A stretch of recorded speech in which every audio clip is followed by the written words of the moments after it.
Start हुई थी एक क्रिकेट मैच से, जिसे वो खेलते खेलते मेरा क्रश बन गया।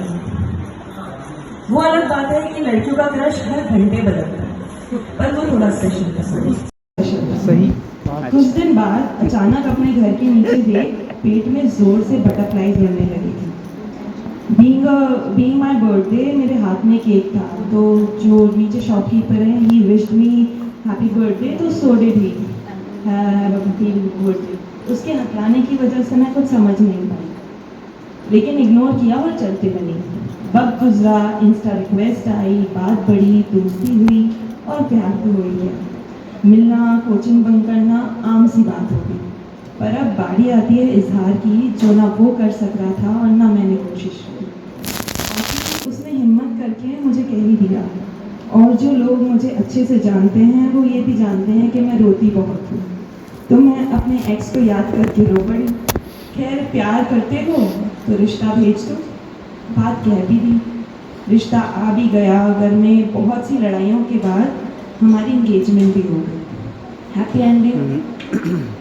बॉलीवुड यहाँ एंड होता है, रियलिटी नहीं। इंगेजमेंट के बाद 1.5 ईयर बहुत खूबसूरत पल बिताने के बाद ये रिलेशनशिप बदलने लगा। जहाँ दिन रात बात होती थी, वहाँ 4-5 दिन तक एक आध बार बात हो जाती थी। तो न जाने ये रिश्ता कहाँ साइलेंस की तरफ बढ़ गया। इन सबको रोकने की मैंने बहुत कोशिश की। फ़ोन पे बात करके सब सॉर्ट करने से लेके मिलके उसके सामने रोने और गिड़गिड़ाने तक मैंने बेइंतहा कोशिश की। जहाँ वो बदल रहा था, वहाँ घर वाले मेरी शादी की चिंता में लगे हुए थे। वो जॉबलेस था, इस फिक्र में मुझे ताने पड़ते रहते थे। एक तरफ उसकी बातें घर वालों से छुपाती थी और उसके लिए लड़ती थी, दूसरी तरफ उसी से लड़ रही थी हमारे लिए। डिफरेंस बढ़ते गए और 3 साल गुजर गए। मेरी दादी का इंतकाल हुआ और उसने उसकी गैर मौजूदगी में मुझे तोड़ दिया। बहुत सब्र करने के बाद मैंने मंगनी भी तोड़ दी, और वो एक वीक बाद उसने सुसाइड कर लिया।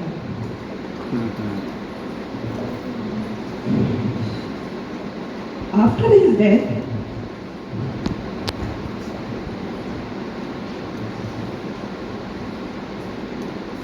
उसके मरने के बाद मुझे उसके बारे में बहुत सी बातें पता चली, लेकिन उसको अब डिस्कस करने का कोई फ़ायदा नहीं, बिकॉज ही इज़ नो मोर।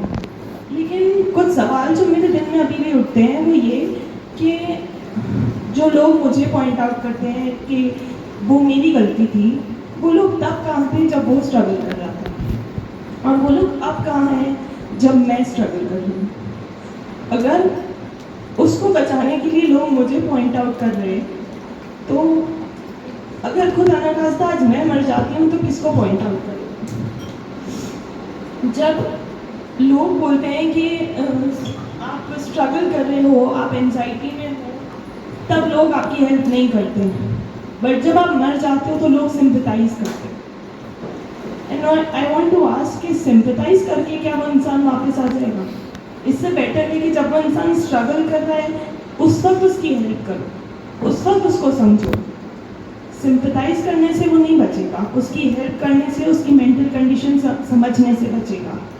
जब वो आज वो लोग जो मुझे पॉइंट आउट किया उस टाइम पे, वो कहाँ हैं आज जब मुझे पैनिक अटैक्स आते हैं, जब मैं शेक करती हूँ, या जब मैं रोती हूँ, या जब मैं रातों में नहीं सो पाती हूँ।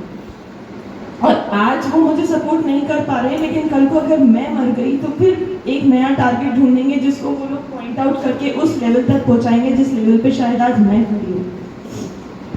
तो सवाल ये है कि क्या उसकी जान दे देने से उसकी प्रॉब्लम्स या उसकी फैमिली प्रॉब्लम सही हो गई, या जो बोलते थे कि वो मेरी गलती है, उनकी बातें सुन के मैं उन्हें प्रूव करूँ कि मैं उससे कितनी मोहब्बत करती थी। लेकिन ये सब चीज़ें सेकेंडरी हैं। मैंने उसके लिए कुछ पोइट्री लिखी है, मैं उससे स्टोरी को एंड करूँगी कि तुझे याद करूँ तो कैसे करूँ, तू है न अब ये कैसे कहूँ, तेरी मौजूदगी में भी तरसा तुझे, तेरे बिना इस वीरानगी को कैसे सुनूँ, तेरे साथ बिताए पलों को याद करूँ, या जो बीती थी मुझ पे उसे बयान करूँ, ये बेचैनियाँ, ये तकलीफ़ें सहा करूँ, या बस ठीक होने का दिखावा करूँ, घुट घुट के रोज़ मरा करूँ, या मौत की मैं फरियाद करूँ।